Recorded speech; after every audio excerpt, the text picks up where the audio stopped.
BTS, yaitu sebuah perangkat base transmission station yang menggunakan teknologi terbuka.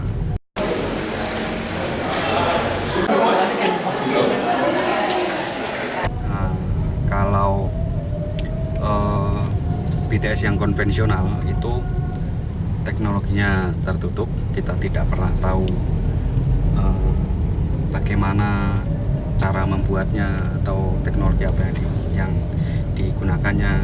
Sedangkan dengan Open BTS ini yang dimana kalau Open BTS sendiri itu adalah software dan hardware-nya itu namanya USRP, Universal Software Radio Peripheral.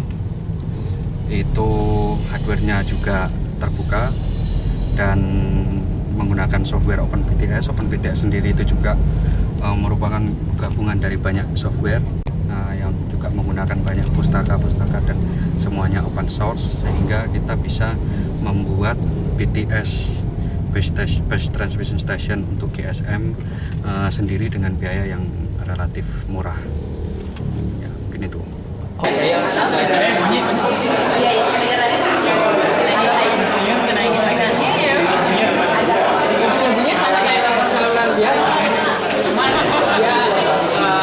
Oke, sejauh mana perkembangan Open BTS di Indonesia? Oke, sebenarnya Open BTS sendiri itu sudah lama ya, kalau di kalangan penggiat teknologi. Namun di Indonesia sendiri itu belum banyak yang melakukan percobaan tentang Open BTS ini. Mungkin baru beberapa orang atau beberapa lembaga yang melakukan percobaan riset tentang Open BTS. Salah satunya Air Putih, yang saat ini Air Putih sendiri juga baru sekitar 5 bulan yang lalu melakukan riset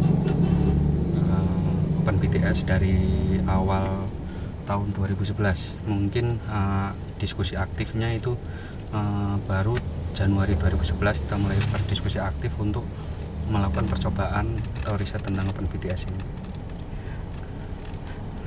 Apa kelebihan tentang Open BTS itu? Nah, kelebihannya seperti yang saya sebutkan di awal, itu salah satunya dia teknologinya terbuka. Kemudian juga karena ini menggunakan perangkat lunak open source ya, jadi teknologinya terbuka, kita bisa melihat cara kerja Open BTS itu seperti apa, kita bisa mengembangkannya, tinggal kreativitas kita sendiri. Itu salah satunya. Yang kedua, perangkat USRP ini harganya kalau di bidang BTS ya, kalau kita bandingkan dengan BTS yang konvensional, itu harganya sangat jauh berbeda. USRP ini bisa dibilang terjangkau untuk lembaga-lembaga di Indonesia.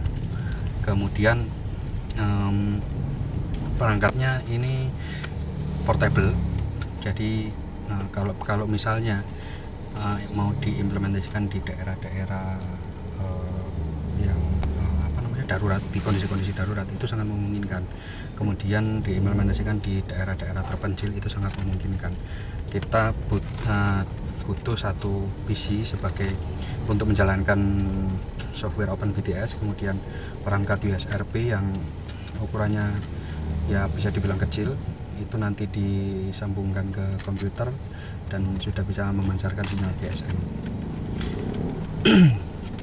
Karena di Indonesia mungkin masih tergolong baru, kira-kira kendala apa yang akan dihadapi oleh perkembangan Open BTS ini sendiri? Oke, mungkin kalau dari sisi regulasi itu perlu dilakukan pengkajian, mungkin itu pihak-pihak yang terkait dengan regulasi. Kemudian juga harus ada pihak-pihak yang melakukan mendokumentasikan setiap kegiatannya dalam rangka mengembangkan Open BTS ini. Jadi kendala seperti itu, sulitnya mencari tutorial itu nanti bisa diatasi. Oke, mungkin seperti itu dulu. Oke, siap. Terima kasih. Oh ya, sama-sama.